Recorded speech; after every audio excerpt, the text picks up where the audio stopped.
Kangkui Pungcham Baptist Church, we Platinum Jubilee, Korea Zimik Show date 15 December, we ngazin service li Rajang Hai itum psychorally Latluida, Christa Wiming li Shalom Mili. Iram Kangkui Pungcham Baptist Church, we Platinum Jubilee he Mupum Padalaye, Ring Padalaye, the Shankwi Rajang Dakale, Kala Iram now being psychorilla. Ring Padalaira, Sokomiatam, Samamandalaira, the Shitsangay, program li Sharugrakwimi Dakale, program li Sharukwimik High, delegates, Psychorilla, Natumna Itumli, program Razang Laga, Sokomi, Rakami, Jimang Majila, Iramwang Sokomi, Saye, Kalanatumwang La Natumna, Sharugrakwikami, Jane, and Soda Natumla, Sokomi, Sad later, the Quie. Ariwi, Zadaki program chi in a highlight samike. Speaker Mrs. Shangamla Rondro Shimre, Women Coordinator TTA, and a time of release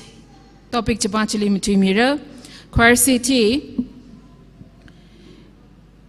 Ngainga Baptist Church na Pamilule. Hagapog Lali, Kokrum La number 39, Hagapog Seha, Mr. Lighton Chitung, Pastor Junka Baptist Church, Zagmai Kajite Adam Laira, Chairman Jubilee Planning Committee Esiramter, Mosod Lahi, Hungpung Baptist Church with delegates Pingna Samira, Bible Pami, Mrs. Somayo Zimik, Chairperson Women's Society, Pumri Baptist Church. Special number Ngainga Baptist Church Choir na Samira, G special number J Hanpudlai na Saura, Pau Gapa, Atam Kwira, Juichili Kangachang Seha He, Kokrum Lali number 13, Kangachang We Seha, Reverend Mayon Singh Ngalung, Pastor of Violent Baptist Church, Ukru. Panit Haka Mayonda Kalewi, Machu Gushok, Ringapa. Iram now being Pasagajot Kala Ning Yang Gadonka Sang Laga, Ring Padakale, Jot Kaya Kala, Ring Passer de Lera, Ring Padale Tumla, Radakale Gadonkala, Kashagazala, Ring Passer de Lera the Quie.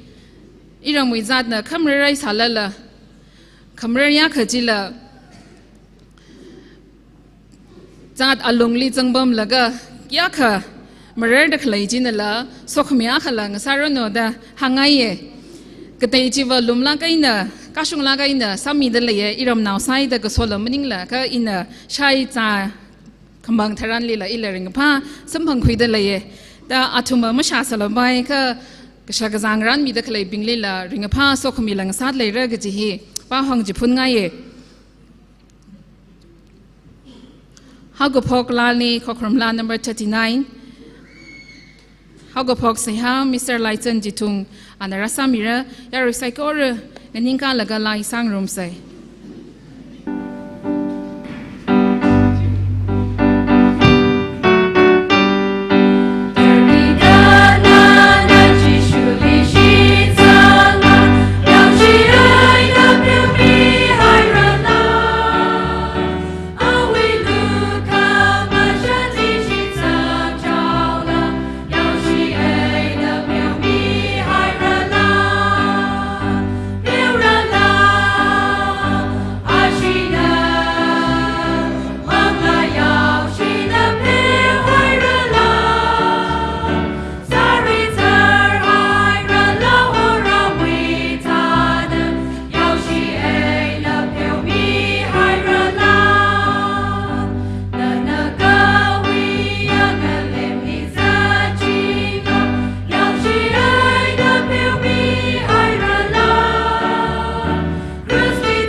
corona khiak shan pam se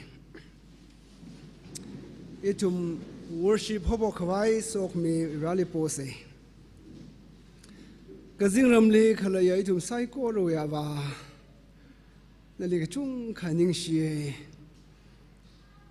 ishabang rally atumu shit kasang uiwang kala ishawo ishayibing shit sang uwang Shooting way right high, Mangachilla. Christian no way tig a show bang, no way soak me. Now ra a raza to me na achi samang telecovi ra, nearly ningshida must what me delay. Roho achi platinum chupili camayon, samang the clay. Chung kaningshi, centenary camionly, ra itu junka malay summer. Cover ra, aji ishavana, ishawo ishayina, rohanali tig a shrew bang, so me, now ra razait na samga pangitada, itum the love ra, shit sangi, maning tita, centenary camionly, itum now ra razaping, bro so me, sashap kavaika so me low. Aji kankui, Punjam Baptist Church way. Yao Gomana Tanda, Dikan, Ramna member Sai Corona, Pasarinwe, Sinalupalan, Hay Sangda, Yang Chishota, Guimatok Sangda, Miss Chun Ya, Mabima Bomla, Chikat Kahai, Prohonu Hui Kami, celebrates Adaklehi, Pasawiwang, Taknerd had a taste alala, Prohonu is so Kami, Mangla is so me, Sampang Lakra, the Kachihamana. Ra, quick out the Kaleko, Bro Kalumashan Milo. No is so Kamijitasu Milaglo. Ra, Ram him the Kalay, Yaro Nobing. Canoe taught being. Ranana Achitrakam Dasang Sakaire, a warlila, Galavarishi. Chitada Arwila, Radakale Jimshoa Tamli. Twirada Clay now razapingly. Shitka sangwe, Sharsak Sak Samilaka. Rira, Ramhi Makanga Kaina.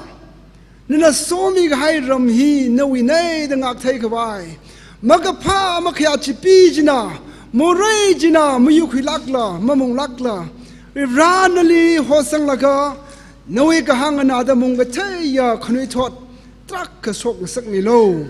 Galavira Aji. Ram Huey lay tau, na so me da Huey, Zata laka, Tingnar ha, Shaida, Terramang la Kargada, Ram Gateli Ram Som Patuida, Yavira, no we soak me equipung laka, soak me Yawzada, now lava, Bukre la Sata, Shimkung Shim Kamia, Chinang Ram Shim Kamia, Shankaning Shim Kamia. Sok mi phung cha chinau trak sampangko aji ram hili ung laka vira prasang hai avra hili ung da manglawi lemet rom sang meda atung wang la pangshak masala gruno radakle atam mila he wena shok hai ra naung la vping pro na so meda kachangkhat Araza chung kanali gataya. Missionary sada no wang, Horgashoka and Salakruno. Kang Kui, Punjam Baptist Church.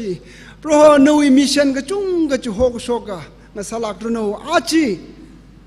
Rung the clay, Pro no soak me, Shanquilagam, sort me the clay. Unzang the clay, lay the clay to Psychor. Mazaram the lay the clay, Psychorilla. Sakwa Rano soak me, Dashu Milaglo, the Siagsane.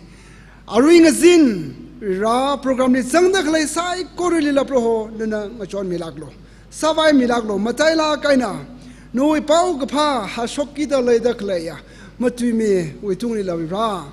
Itum Gotong, Ho Ivang. Soak me, some Kapanga Dam, Kangsang Samilo. No we carrying a tuiji, Manashing Quilaka, Pro Oklung, Nelimi Sangda, Mirinji Katlaka, Itum. Korum Shiwana Sholake, no Raushina Willi, Manglawi Pongshap Urum Sang Milaglo. Program ni Sangdakle Sai Corelina Savai Milo. razang da klei tum gutong goi kho khrum hi pro na lu ma shan da kha khui mi lo da program hi ho ko phok we na khang changai na tang da pro nu mi tem te khwai nu mang lak thar na sawai mi khwai chi shu ming li ham sang da sya ga sa me amen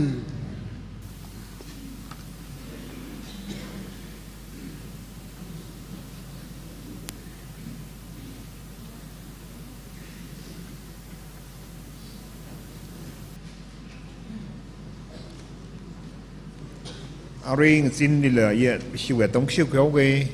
tam ti de shiwe mo tu mi bing ra la ga tu man ra zang man de le de me kap de shiwe mo tu me a ka ai sum mi hok pok ni ma rang rong kher aring ya ra zang hai re china shiwe speaker Number 3, Reverend Remember Rimai, Pastor Union Baptist Church Ukrul. Oja आज आरी तुम्हें सर्विस ला रंग रुमाई रे, आरी अनमम डिमरे का खमा, थोर ngzin खनी अनम डिमरे, चाइना ओजा नाक्स देखने निंगा मिलो, ओजा ही UBC पास हुई, चलो ओजा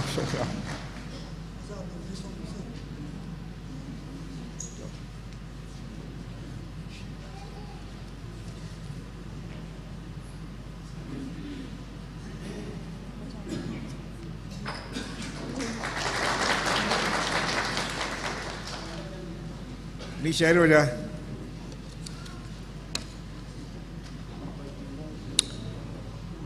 UBC pastor vậy thùng tông thế này thùng mì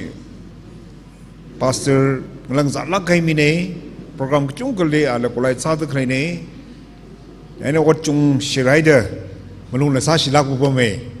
share của mà tâm mà trả cái áo ít bố share ra tâm là trả gì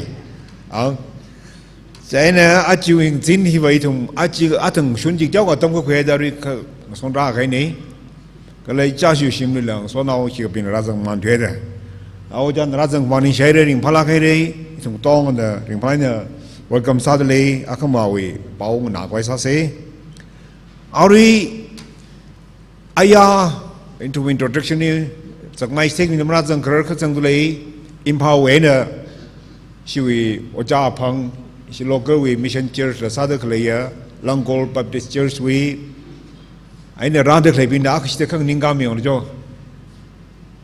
Langol Church we me ni shla ga de jo ne dum na ni sang lai na ot lang ga kya khlai le hi chan na khmi tu me prom rang dong mi wan na pai ni she sai kol le welcome sa le Ishui Mother Church Sakza hum Mumbai silang ya Radarang Ramna Zang Ariga Tang Kong Jai the Hangi Yana Humbum Ishi Bombre no Humbum Church She Mother Church we I know the dedicates being Dong Lakish the Kang Ningaming Solution Gaye She Bombre Church we out the Hunting Job Ishi Mother Church ne Akam Mother Church issue bao mu khe ngak mo khe đó akam oja na wetam community de alila akam ari yorla la aji ong zang yorla bing aya mong zang khar chung khle phi ya ji mong zang man de le jena issue yorla we program sak jang ki ba wa kam ne ka tha la chung sa pa ra sang gai bing le la aksteng ningang sa ngai ayan jula jira zang rasung de lung ra zang kai bing tong na ayang ning kai bilak shi de yo lak tong ak ning ga mi jo yo lak tong ni share je a chi wei shi sa te mi ji bai mi yo nan mi chung me khan na shin yo re ara no me kap de na chi ga bing ni shi choir member choir bing di tum ni presentation kéo cơ, thật đó, nếu chúng ta la ra sao mình chẳng có đi thùng ninh xìa ninh phải chỉ giặc nào, thế ngay ấy chuyện này chỉ không làm miểu nữa, gọi là gì?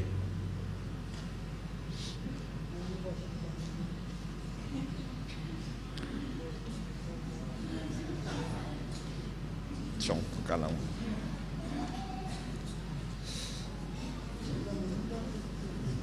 akıştığın ning kami selo jo Bisi nakıştığın ning kami ol jo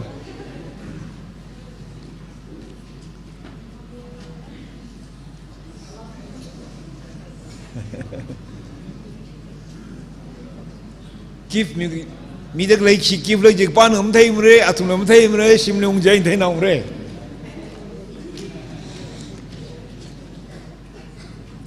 Khi mi man là cái trong là bao cái là miêu cái đó,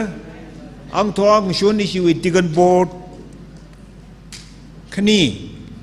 anh ấy WhatsApp bây giờ chúng bị what khmia tâm gì mà năng thôi đấy, vậy là anh ấy nở đi ra lấy cái lịch sử cái trong khám miêu lo. Ikut sangkriau dah kerana milo tigan kini present je dah kerana kesam jauh lo.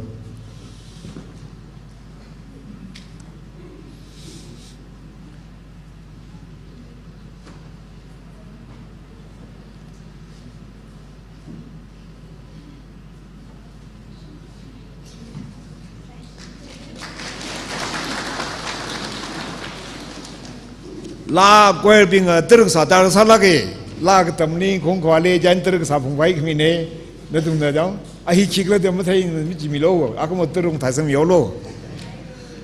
à là chỉ tigan cái này xong cái miêu cho, tigan cái này S O thing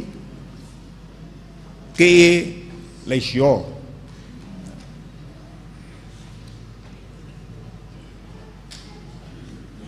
S O thing cái lấy xio, anh ấy cái này chỉ tigan này cả từng wat kesal pemain deh hili berat sang ratu jenis. Jo, ni silakan deh, ni silakan.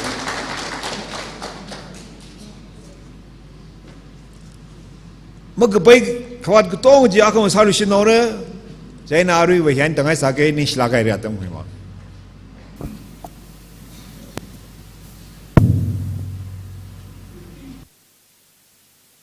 Ara masodla Hong Bung Baptist Church delegate na tam kumirano.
Bible Pami, Mrs. Somyo Zimikna, Tam Kumiaruno.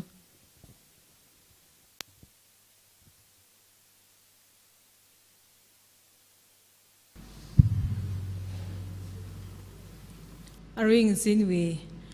gathar dui itumna Isaiah akum hang truk ta akha duiza akhai naw phoklaka mati nang the pangrum say Isaiah chapter 61 verses 1 to 4 Proho varewi mangla chi iwi tungni lay kikhala chila proho na ili thau nyau mi haira kacha ka khanang ka chot pingli baw ka pha khwirami khawai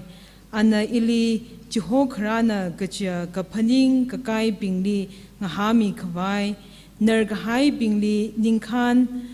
Vau Malanmi Kawai Kala Kalab Kahai Bingli Patop Shomi Kawai Jab Kangaja Bing Saikoruli Ringpang Sak Kawai Verena Atut Hangsang Mi Gachi Hangsang Mi Gachi Prohowi Lukhamashan Zingkum Vau Malanmi Kawai Zayan ni jab khangaja atumli hotlawi mahud wanri ngachami khawai jab khangajawi mahudli ringdapha thau nyomi khawai ning van ga highwi mahudli masotwi kashan gajon ngawai mi khawai kacha atumli khangarongwi shirimting ho khawai prohowi lingsang gahai chiena ali tek mateng sak khwai wi wangna ajal khawi sakhayang gahai ji atumna sakara kharewi sashiman gahai bingji atumna khaningara sakhayang gahai kainung bing atumna jipora thot kachung khawi sashiman gahai ji hivre wi tuine amen Hanputla Ngainga Baptist Church Choir na special number 8 Samyaura Juwiti Lee speaker na Tam Kumiaruno.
Special number matalaga na sami gaya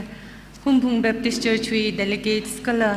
ngainga Baptist Church we choir li kat ningshi tada ina iwi sharing hima as mawarang laka atumna la khonai na manga ri mai da iwi sharing hi atumna ba mi maman hai re chuwang changkhat rally ning shi mi e kya shi khangi ya khangkhui Pungjam Baptist Church wi yaw ko homa ali otsagruma bing ihli aji jubilee wi convener sa da klai kala committees bing sai ko re kachangkat ning shie I gathali aman ka saka tam hi da chika khami nathum na ri gu khui nathum na sai ha sa sang khami wi mangai na aji ili hili apam khami nei sam ka phang nei gji ina shakhi ka sai nang soda nathum sai ko really ning shi mi ngai ram hi wi aunga chairman razanghaya yaw go homa bing church we ot sami daglai workers being psychor kernausan psycho really iwring pha iwishim kru shalam la some psycho really mingaye ili program hi kasang atam tran ina achira shungda ina prepare ka saliva kachangkat siag sana chungmaye rally kachangkat musot mingaye ina testimony ne emotion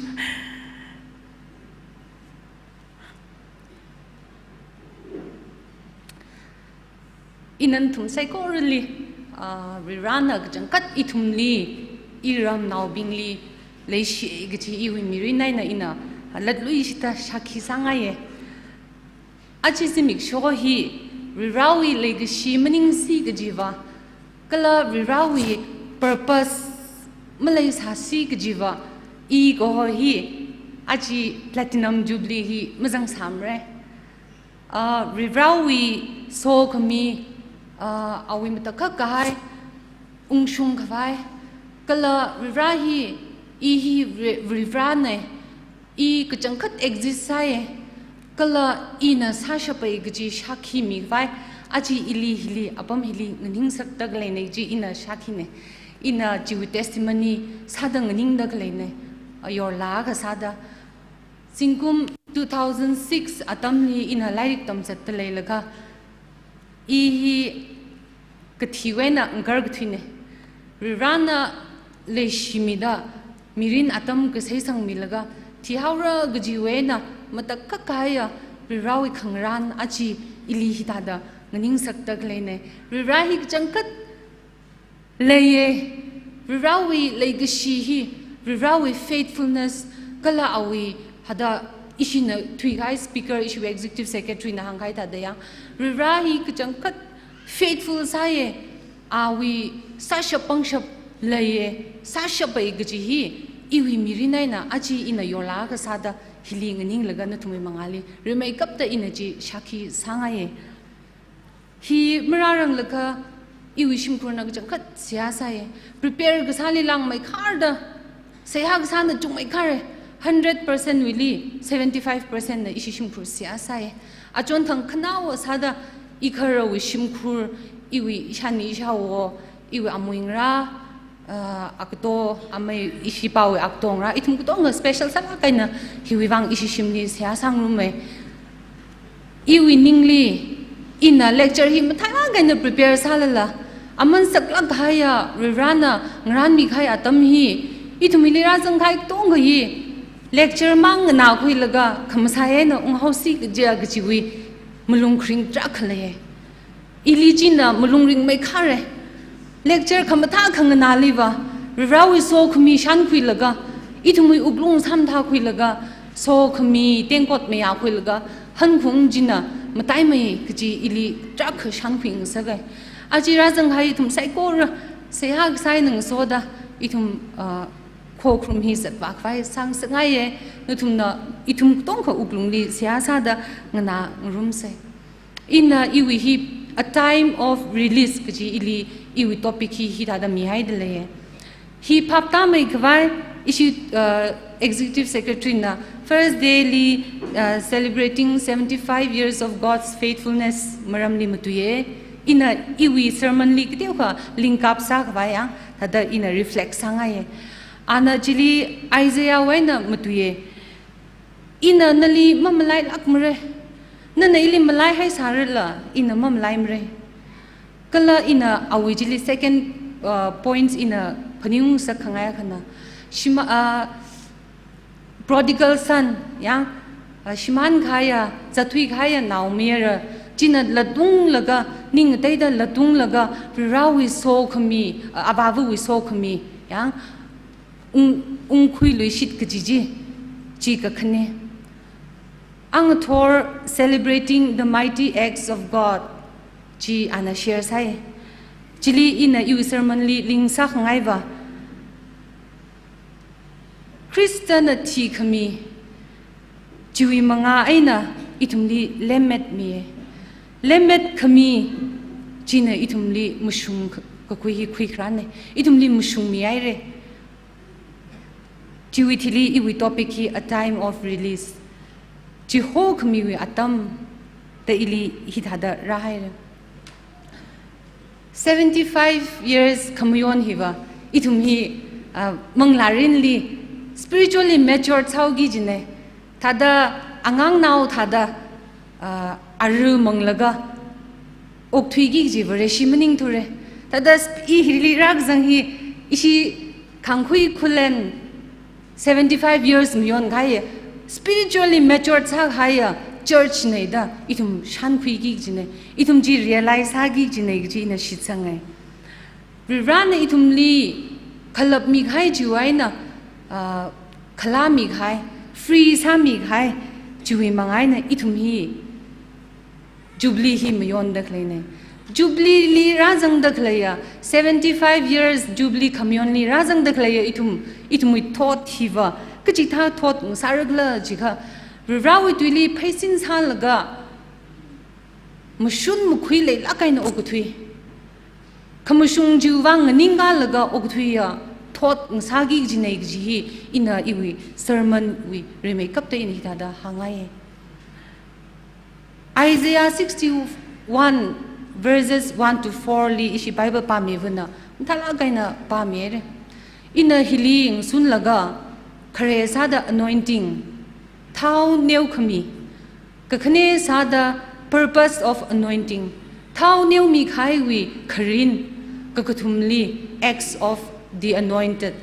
thao neu mi khai bing wi acham aram otsak kchili kathumili rin laga ina share sangai itumna athang Bible pa haijli munla kaina ngana khuya ka ning sangla kaina ngana khuya kha chili khikhala chila dazang dalaiwa how second sentence chilia khikhala chila dazang dalai hili Isaiah na khikhala chila ji important sala kaina an identify sami dalai khikhala chila rena ili thau prohona ili thau neomi haira da hili jang dalai Thao neu mi gai china itumli ngatai khang sakne thao neu mi gai china itumli ngatai ng sak itum achi makhamshung apongai na thao neu khami hi shijin gai makhamshung apongai na reflect salaga trakha satale achi I hili khangning hi I matha hauda ili ang ka sar lo da I khangning mning mne iwi kham tha hing na lo da I khanganing maning mane kha ina nathumli iram church li kharnau bingli ningshi haire da khanganing akha nathumna seha sa khami nathumna ngchon khami nathumna ili mol sa khami nathumui so khami jiwi manga aina ihi rawlu commission kala ana ili commission sa hai jiwi manga aina I khanganing ne Kangadai ki kawi wangai na I kanganing maning mane but because da jang dalai wa itum lila inanganing da klai lila ju wangai na vreshi san da klai itum bing hi wa ili yang khuiru no iwi khamtha hi aji hili jubli hili I sa chi thaira da kanganing la maning mane kha khikhala jila kachi akhara gi jine kala hili aji jubli khamyon hi or itum na ring da khlai hi iwi tada ili magcha bingli ina magcha bingli ina yang gata bingli ili thai khuiru no ka tha da khangning maning manai chiwang itum stand out ka sa maning manai kha ki khala jila kaji ari verse li musun laga khalai chiwang aina aji itum sai ko ri hi da da khangning ne ki khala jila kaji tui hi verse hili ana mutui da khlai hiwa ngchei mi khamia mangla gathara on mi gshapa transform sa mi gshapa mangla gathara jiwi manga aina ithumli ngchei mi e kaji hi verse li reflect sada klene I ngchei hai kha I transform sa hai kha I on chang on hai kha wi raul wi mangali ra laga crystal li khuisang laga I on chang on hai kha wa I hi ngatai da design sa hai ne I hi kamushung ji wang ninga khwai ili design sa khai ne aji itum na jubilee kamyon hi rana itum li leishida ho go khui wi release sami khai itum li khalap khai jwen release sami khai wi ka khaladwa aji iram khangkhui khulen baptist church wi yaw now sai ko really Rawiti kushura na ida example aka sada okthui khwai itumli jubilee hi razang khang sakho Rana itumli chiwiwang ho gu khui ko chiwiwang itumli design sa haine kala itumli rawi sa shap pang shap rawi mata kak ka haiji itumli sa chi thei khwai aji itumli nganinga khwai chiwiwang itumli ho gu khui ne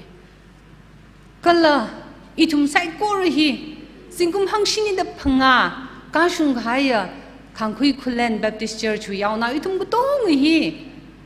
Rirawi hakama haji saji thei khawai kala rirana samire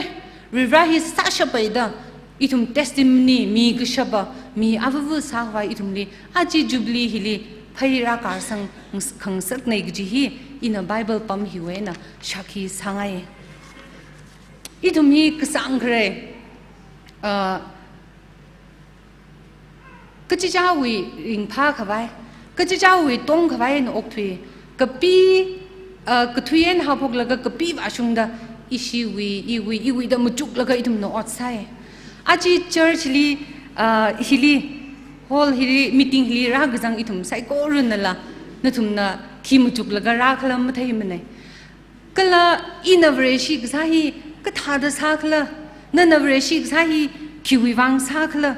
itumi kuchung ja self focus ade ya church raka salala meeting ra salala aji ina ki tong samphangra ina ki ringa pha samphangra ina ki sara reshi sakha I mirining pha mairaga jingli ga haiji samphangra ka reshi sakha reshi ga sawi mai khya ji samphangra ga pulpi thili khangning ring ga phala samphangra ga iling jaimi ni ga iwi jingri ga hai mukleji rirana ili jingri ga hai mi ni ga Reshi gzai self focus hanajla ka itumhi church ra ka tham tran reshi gsa tam ji tran jubilee mion gai mi akha sada release sami gai mi akha sada itumhi ba god focus rirali angal ga rirana ki sang sakngai church ra kal ga iliring phak phai mang maningla ka rirali in ka thada masot mi si rirawi wang in ka thada example mi lago okthira Rirahi kathana sashapa riraji ala gaida shakhi mi shapa I rirawiti gshuraka sashapa gji hi God focus gjibajili rin laga itumhi jubilee razang hauda chikha vreshi gji hi itumli jiddi man sada khlene Isaiah 61 hili Isaiah marana Ali empowered sami khai Ali thau new mi gai hi akhalata mai khya samphang khwai maningla kala akhalata wi sa shapang shapchi chithai khwai maningla kha rawi sa shapang shapchi chithai khwai khanang chot tak leibingli ringphang sa khwai mathan sa khwai khamatha mi rinji shem mi khwai da Isaiah marana chitha da stand sai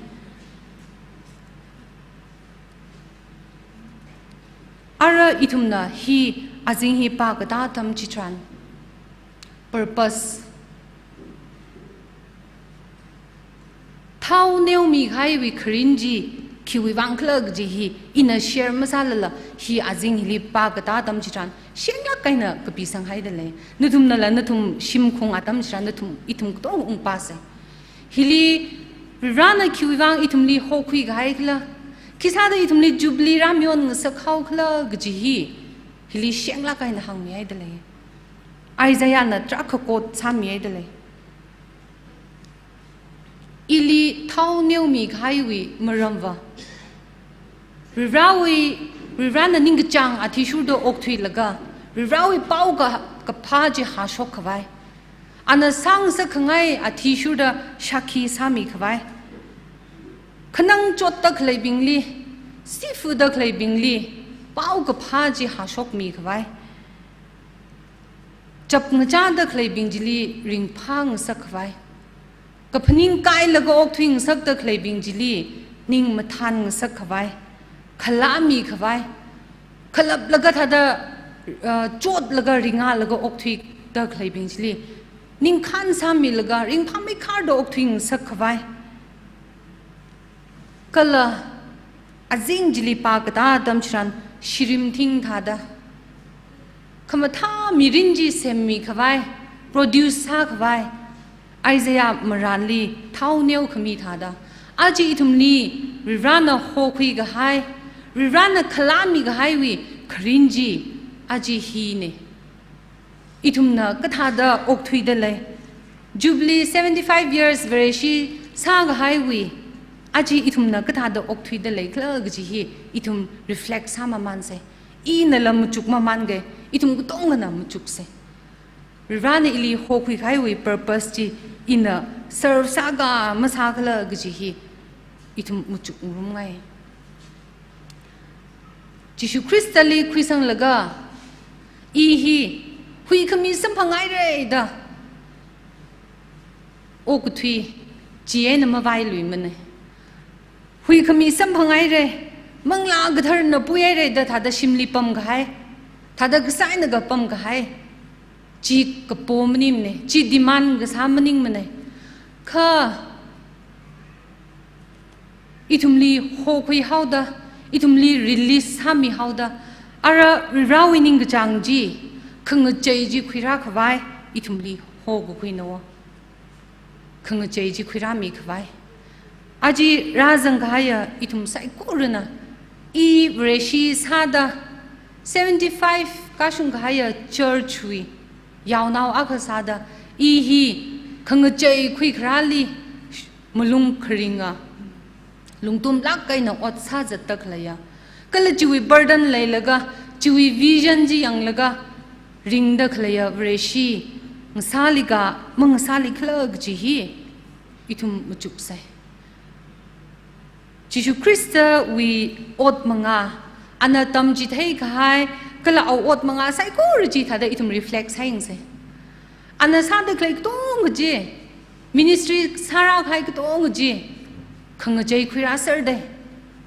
Khangajay khira maman laga awi ministry ji chithada watangai chitaka maina aji itumli ho khui ga hai hi khangajay khira khwai itum safe ka samang maningla mangla ga thar pui laga thada ka pamang maningla kha khangajay khira da athai khamathai ya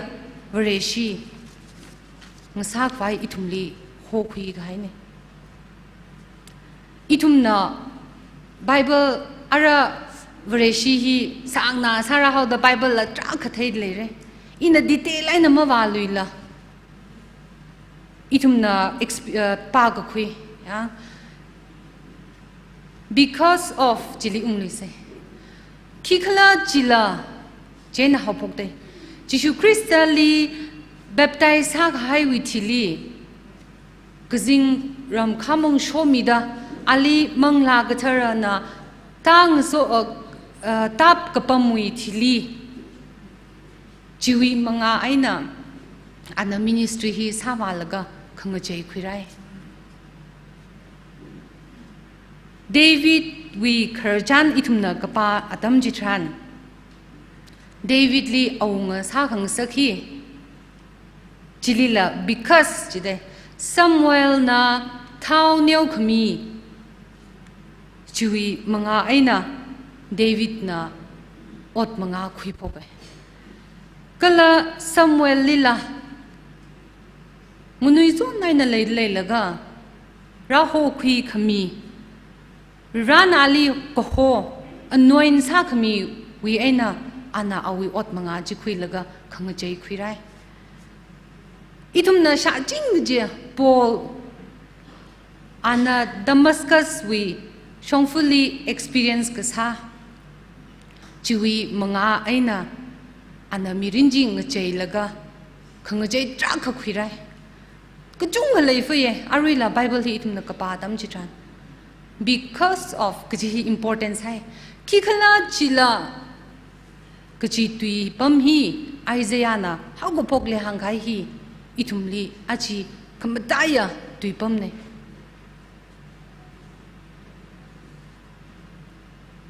itumui thui khai speaker na hangai thada itumli leishi khami itumli pheu khami itumli mushung khami itumli leishi khami thanra khami chiwi manga aina itumli ningkhan khami ne aji jubilee kzang hi thadamata khakain itum hili ra khanganing maning mane kha rawi legacy wi manga aina ana itumli ningkhan khami aina tangmang tingai na okthui da leilaga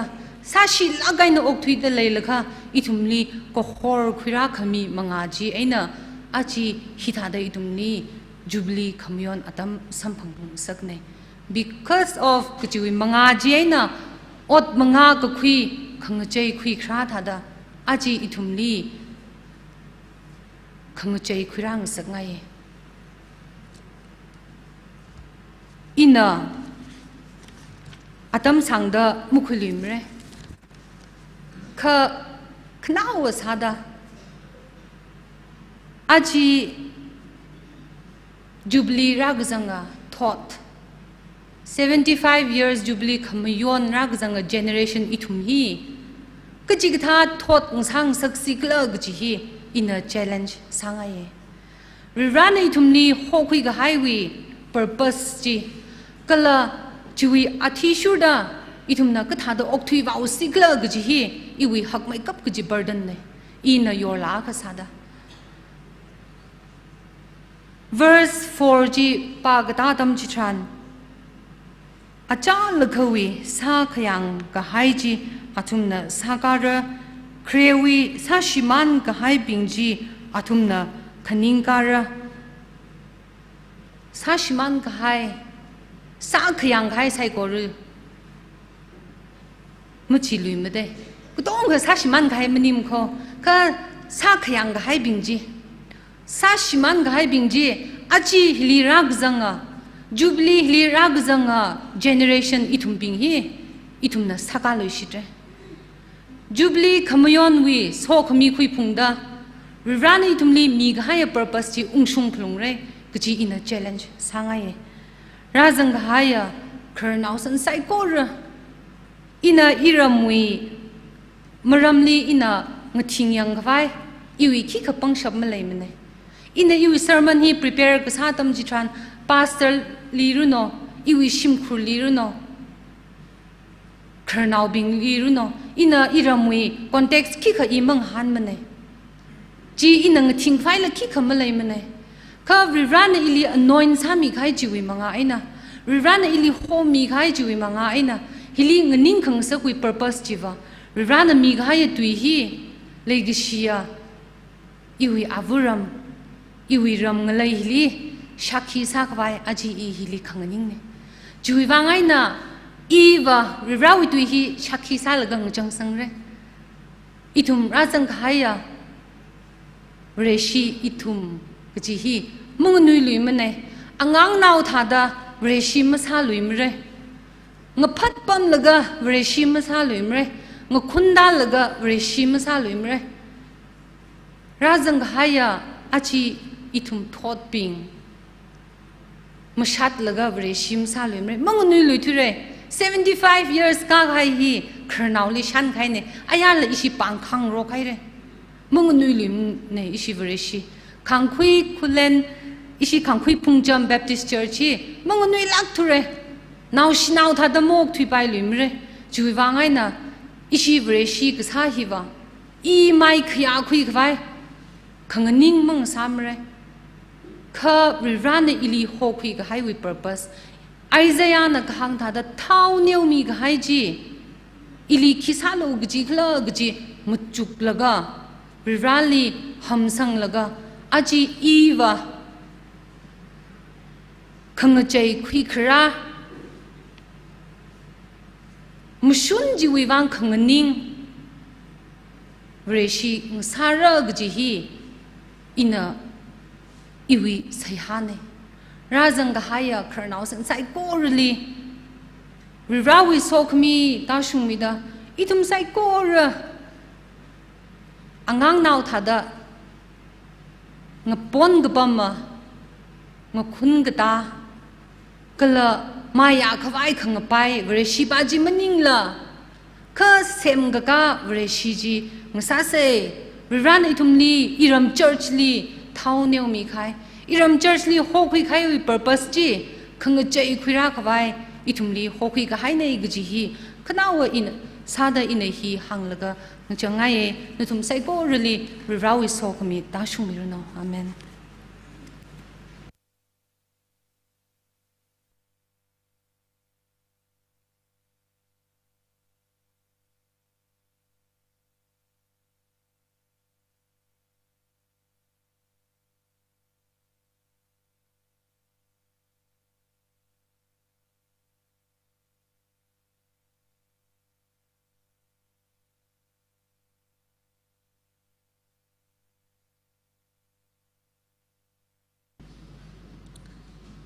นิงชิลาใครเดอารีเงียคริงเอาเวราวดุยอิทมิชาคิสามิกะไฮแค่ชิคังยีมิสซิสชัยงำละรอนเดอร์ชิมเร Women Coordinator DD ลิกจุงคันนิงชิมี Challenging สลักกะไฮอิทมิเบรชิรินลีอิทมิมังนุลีมันเอกจีฮีอิทมิพนิงุงสักละค่ะอิทมินะคิสารันคละอิทมินะสักยังไฮดิคิกละกะเจมคุละกะอิทมิสักกะลุชิตเซกจีลีอิทมิกษัตริย์ขมิจูวังจุงคันนิงชีในวิมินิสทรีลีในวิชิมครูตุงลีเรามักว่าจะสอบไม่จีมาได้ไม่ได้ตาชุงมีรุ่นโอกจีหังจะพูดเลยอารีเงียวิเซอร์วิสลีชรุคุยมีใครนั่นสมศักดิ์ก็รู้เลยนิ่งกิชิพงชงกิชิตเลยคุยสิทธิ์คุยไม่ได้เลยง่ายเงี้ยแบบดิสเจอร์คุยเมมเบอร์ใส่ก็รู้เลยละนิ่งกิชิมีได้เลยคุยกับมีมั่งมันนิ่งละเราคริงตุยมาสดละไอ้เนี่ยชักขี้ชักมีวังจุงคันนิ่งชีหุ่มปุ่มแบบดิสเจอร์ดิลิเกสเป็นลีละจุงคันนิ่งชีคริงตุยสดลายเนี่ยชักขี้ซ้ำขมิวิวังก็เลยเขาก็บอกเสียซ้ำมีใครมิสเตอร์เลตเซอร์จุดทงพาสเตอร์จงก้าแบบดิสเชอร์จุดจุงคันนิงชีก็เลยขังจังวิเสียซ้ำมีเดลเด็กเลยรีเวนมยอนซิงลุงพาสเตอร์วิวเลนแบบดิสเชอร์จุดจุงคันนิงชีโปรแกรมนี้ชรุคุมิงอะไรกันนะมีอาคมีวิวังนิงชีรัจังกายชิดกษังนั่นสมไซโก้เดลิละริงกับพาสลามมิลิชิตเลยอีทุมิจุบลีฮีอายาฮอปโกอาจจิมิกโชกุบสังเฮเรอาคำจิมิกโชคราจทารันขังจังกุบกษังไพการวักบังวัตาลุกิจเฮเรใจนั้นอาริงยาเลยอีทุมเสียกษาอิจจาวิกปีกบัมลิเลยอีทุมถูกไม่ขาดเสียสาลกอีทุมมังลาเรียนฮิลีรักสังกับพังจุบลิงซาเซกจิฮิละหังไงลุชิตเลยอาริขังจังโปรแกรมมันตาเจ้าเรื่องนั้นอาคำมังทอวิservice order ชิกะไฮไลท์สามีเกย์อาคำมังทอวิจันกับพาฮีอิทุมิขยาชิขังยีReverend Remember Remind Pastor Union Baptist Church Ukraine andมุจมิระอาวิตุปองนะ celebrating God's love ฮิลีอันรินกันอิทุมดิจิมุจมิระก็เลยทอวิควอสิทิละไงงู Baptist Church ปัจจุบันคุยมิลิชิดเร่Bible บามีฮิ Mrs. Pilajon Jamroy Chairperson Women's Society Tangkul Baptist Church Langor อันปามิระขังจังเสียหายลี Reverend Alex Shah Pastor Shangchak Punghon Baptist Church จีน่าอาคมงทอร์สากิจิวีรันยี่ก็เชื่อเอ็นจะเทคมินี akamang thowi khokrum atamna tho shini makhai jili orchak itumile assemble sakawai salushit se jihila na chum saiko really po ngai lushit chale ari chumna khangachang la sa da khokrum la le 1 3 itum saiko na khyak she ne ninga da masot mingrum se khangachang se hi Reverend Mayon Singh along Pastor Violent Baptist Church ana samire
Moray ka punga pingle lagi siya kasak vavrivra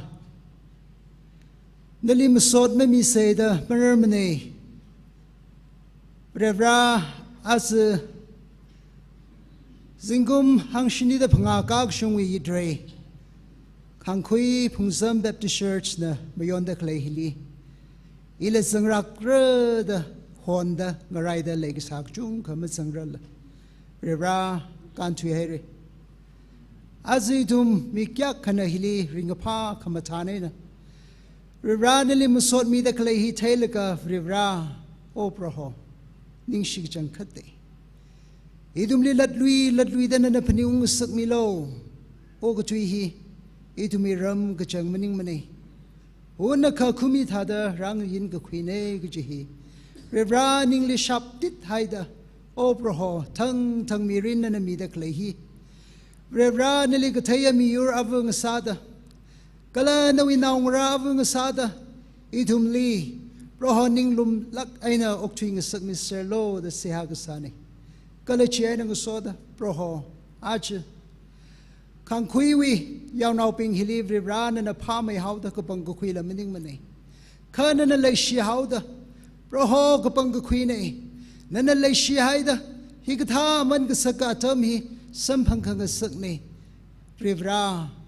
mga song lay da clay mirin roho nali hamsang da rivra okti sereno aju jubli kamayon hiva rivra jubli wika klat jubli wi otsak hiva rivra wi kamine pyo kamine legishine roho nanaling sang milo uklung lia kar sok ngasak mi da rivra Proho na winiyang ko nga mirin chili oktivang suk milaklo da siya salushitle. Rivra singum hang shini da panga kasung kahaya mirin hi งนุยละกะหายมีรินมันิงมันเนเรอกะหายมีรินเนจิตาดซาดครนาวอกซาดมังลารินุสงซาคังคุยลิงนุยไม่ได้เคลบิงนะเพราะฮอชุคุยตำคุยขวาย church เริ่มสร้างสุมิโลดเสียสัตเลยก็จุงขณะ church วิวังเสียสามีรัดเลยอาริลสามีเลยเรียบร้อย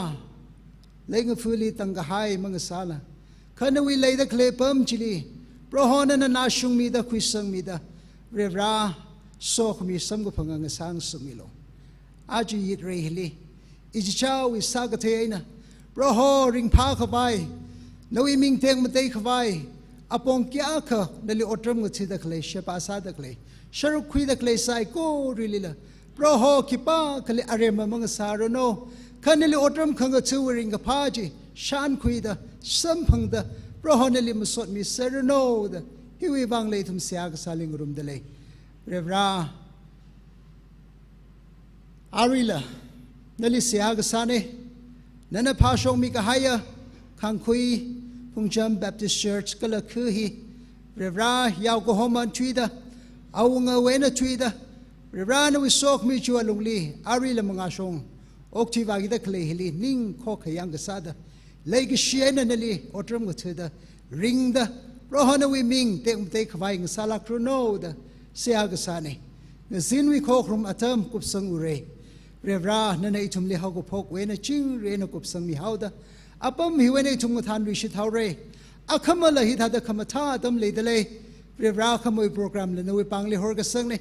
อาจินันงตั้งคุยชิตาดะริงกับพายนังตั้งคุยมีลุชิตโลดะเสียกษาเนี่ยอะไรทุ่มอัปมหิวในกทานเอาเกงทานให้ซาลละพระเยซูคริสต์ในวิลุคมาชัน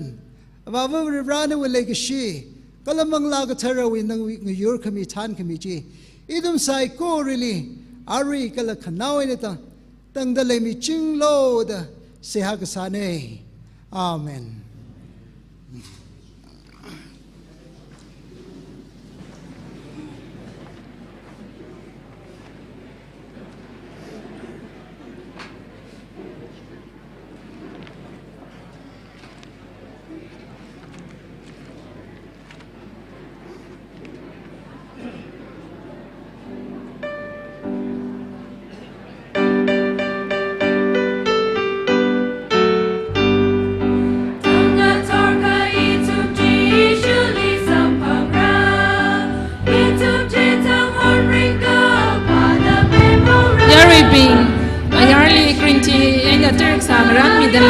ชกมังคุยมิเซลโล